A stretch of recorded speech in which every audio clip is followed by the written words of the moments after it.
This is June Jordan, poem about my rights. Even tonight, and I need to take a walk and clear my head about this poem, about why I can't go out without changing my clothes, my shoes, my body posture, my gender identity, my age, my status as a woman alone in the evening, alone on the streets, alone not being the point. The point being that I can't do what I want to do with my own body because I am the wrong sex, the wrong age, the wrong skin, and suppose it was not here in the city but down on the beach or far into the woods and I wanted to go there by myself thinking about God or thinking about children or thinking about the world, all of it disclosed by the stars in the silence.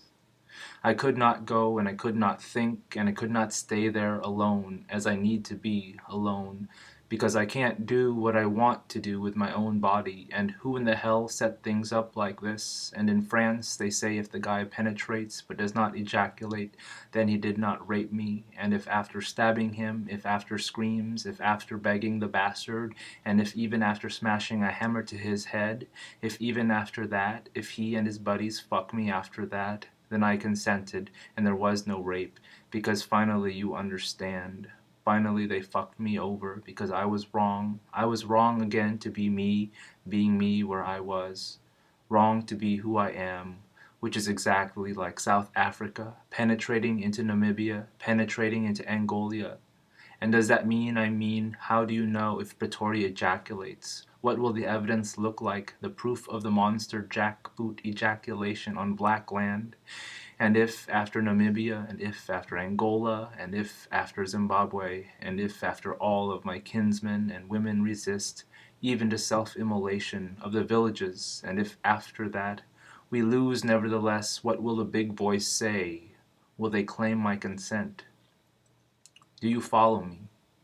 We are the wrong people of the wrong skin on the wrong continent, and what in the hell is everybody being reasonable about? And according to the Times this week, back in 1966, the CIA decided that they had this problem, and the problem was a man named Nkrumah, so they killed him, and before that it was Patrice Lumumba, and before that it was my father on the campus of my Ivy League school, and my father afraid to walk into the cafeteria because he said he was wrong, the wrong age, the wrong skin, the wrong gender identity, and he was paying my tuition, and before that it was my father saying I was wrong, saying that I should have been a boy because he wanted one, a boy, and that I should have been lighter skinned, and that should I have straighter hair, and that I should not be so boy crazy, but instead I should just be one, a boy, and before that it was my mother pleading plastic surgery for my nose and braces for my teeth and telling me to let the books loose, to let them loose in other words.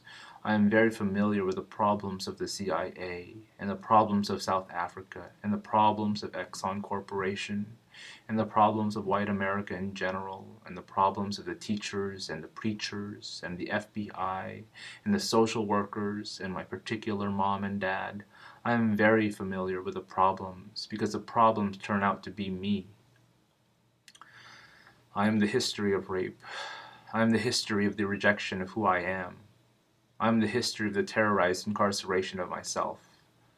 I am the history of battery assault and limitless armies against whatever I want to do with my mind and my body and my soul, and whether it's about walking out at night, or whether it's about the love that I feel, or whether it's about the sanctity of my vagina, or the sanctity of my national boundaries, or the sanctity of my leaders, or the sanctity of each and every desire that I know from my personal and idiosyncratic and indisputably single and singular heart, I have been raped.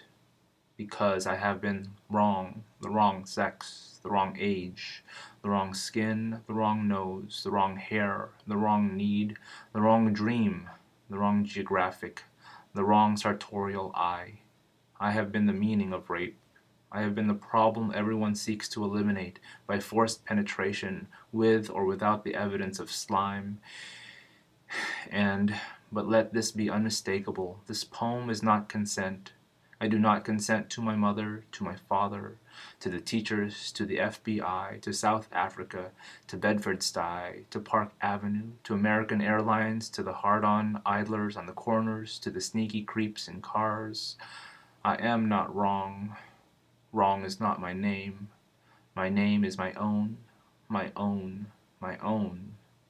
And I can't tell you who the hell set things up like this, but I can tell you that from now on my resistance, my simple and daily and nightly self-determination may very well cost you your life. Poem About My Rights by June Jordan.